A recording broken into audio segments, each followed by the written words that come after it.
When examining the tenure of Narendra Modi as India's Prime Minister, a significant chorus of critics raises concerns about his impact on the nation's democratic fabric, social harmony, economic progress, and the balance of federal power. These criticisms, voiced by opposition leaders, civil society groups, and international observers, form a complex narrative about the challenges India has faced under his leadership. A central theme in these critiques is the accusation of democratic backsliding. Detractors argue that under Modi's government, dissent has become increasingly difficult. Journalists, activists, and political opponents have reported a climate of intimidation, alleging the misuse of government agencies such as the Enforcement Directorate, Central Bureau of Investigation, and tax authorities to target those who challenge the ruling party. This perception is bolstered by a consistent decline in India's rankings on global indices measuring democracy and press freedom, such as those published by V-Dem and Reporters Without Borders. These organizations cite growing constraints on journalistic independence and a shrinking space for civil society voices. For many, these trends signal a worrying departure from India's proud tradition of pluralism and robust democratic debate. Another area of concern centers on religious polarization. Critics claim that the Modi government, led by the Bharatiya Janata Party, has emboldened Hindu majoritarian sentiment at the expense of India's secular ethos. Policies and rhetoric perceived as favoring one community have, according to detractors, undermined social cohesion and stoked communal tensions. Over the last decade, there have been numerous reports of mob violence, often targeting minorities, which have drawn condemnation from both domestic and international rights organizations. While supporters argue that these incidents do not reflect official policy, critics maintain that the political climate has grown less tolerant of religious diversity, with implications for India's pluralistic identity. Economic stewardship, too, is a major point of contention.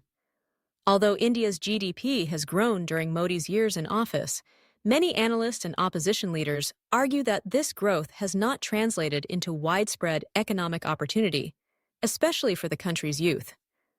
Unemployment, particularly among young people, remains stubbornly high.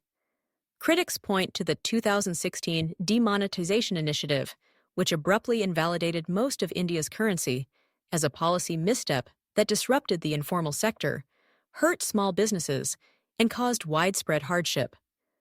The subsequent implementation of the Goods and Services Tax in 2017, while intended to simplify taxation, was marred by technical challenges and administrative confusion, further straining small enterprises. These developments, critics contend, have contributed to a sense that headline economic gains have not benefited all sections of society equally. The government's response to the COVID-19 pandemic, particularly during the catastrophic second wave in 2021, has also been the subject of harsh scrutiny. Hospitals across the country were overwhelmed, with heartbreaking shortages of oxygen, medical supplies, and even cremation space.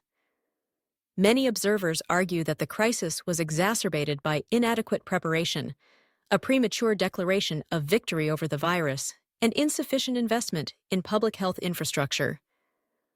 Images of patients struggling for basic care and mass cremations in city parks became emblematic of the tragedy, and critics charged that the government's slow and centralized response contributed to unnecessary suffering.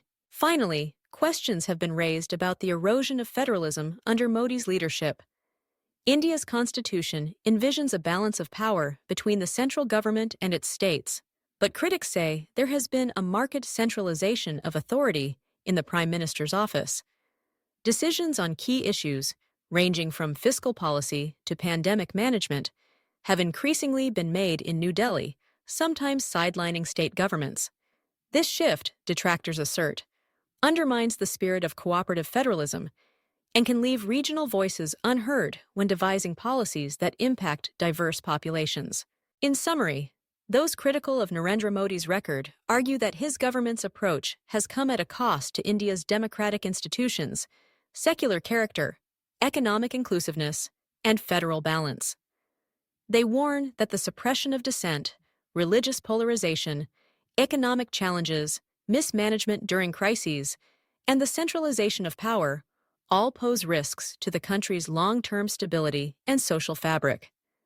While supporters offer counter-narratives highlighting achievements and reforms, these criticisms form a significant part of the public discourse, reflecting deep debates about the direction of the world's largest democracy.